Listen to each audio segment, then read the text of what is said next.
Hello everybody, I'm going to Center Point right now and kakain ako doon. I buy mango shake, Mr. Shomai,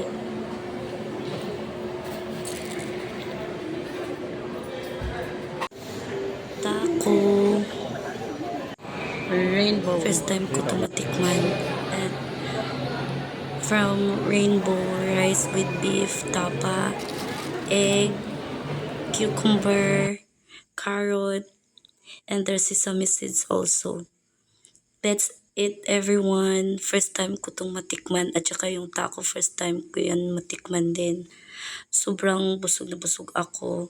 Di ko na kayang ubusin lahat ng pagkain na yan kasi ang dami, di ba? Nakita niyo naman. O kaya tinik out ko na lang. Enjoy watching everybody. Thank you. Sana magustuhan niyo tong video na to. Maraming salamat everybody.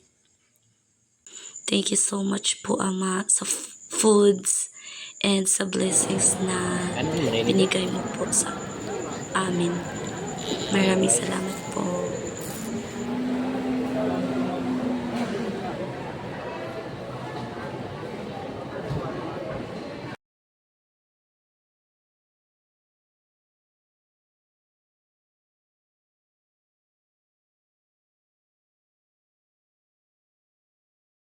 Yummy!